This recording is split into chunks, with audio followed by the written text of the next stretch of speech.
Hey, good morning, good morning, good morning. How are you this Tuesday morning? Praying that you are having a fantabulous week so far. We're second day in. All is well, all is well. Okay, so I want to quickly get into my nugget for this morning, and it is, kind of a continuation of what we started talking about yesterday about not missing your harvest. I was, as I was pondering on that yesterday, and how God sent the spies, or really gave the children of Israel the promised land when it was ripe at harvest time, and how the spies came back with a bad report and caused them to miss their harvest because they did not stand on what God had said. And part of that was how they perceived themselves. They missed the harvest because of how they perceived themselves. And I want to talk about that really quick. Do you see what I see? This is a question that God is asking you about yourself this morning. Do you see what I see? I was when I was typing it, I was hearing the song. I think it's a Christmas song, and I don't remember the name of it, but it says, "Do you see what I see? Do you hear what I hear?" And it is so appropriate for what God is speaking right now. Do you see yourself as He sees you? Do you hear what He is saying about you? Is your perception so skewed, so off? Okay, that you can't perceive what it is that God has called you to, or has provided for you, or has spoken over you.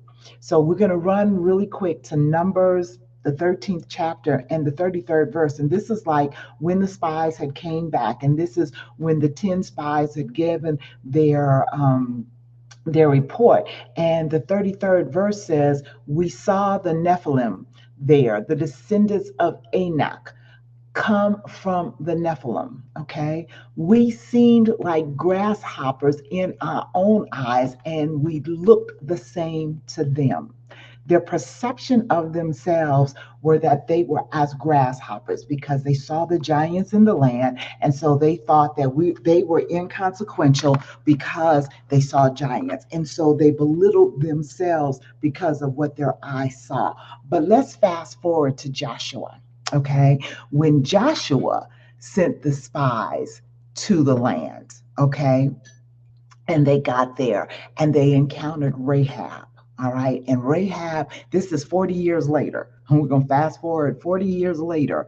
And when the spies encountered Rahab, who had a house of prostitution, don't tell me God won't use the those that are walking in sin, because He will. But anyway, um, when Rahab talked to the spies, this is what she said. And this blew my mind, considering what 40 years ago the spies perceived in their heart, that they were just grasshoppers, and they thought that the people in the land saw them the same way. Rahab says in Joshua 20, or Joshua 2, the 8th through the 11th verse, she said, it says, "Before the spies lay down for the night, she went up to the roof and said to them, I know that the Lord has given you this land, and that a great fear of you has fallen on us, so that all who live in this country are melting in fear because of you. We have heard how the Lord dried up the water of the Red Sea for you when you came out of Egypt, and what you did to Sihon and Og, the two kings of the Amorites east of the Jordan, whom you completely destroyed.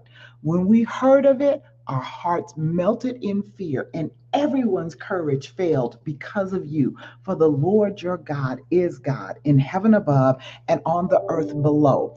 Stop devaluing who you are in God. Stop allowing fear to grip you over the giants, when in essence the giants are in fear of you." That's my nugget for you today.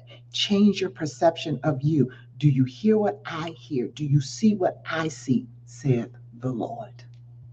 And you walk in what He is saying, and you listen to what He is saying, and you go forth in victory in every area of your life. You have an absolutely positively fantabulous day. I love you.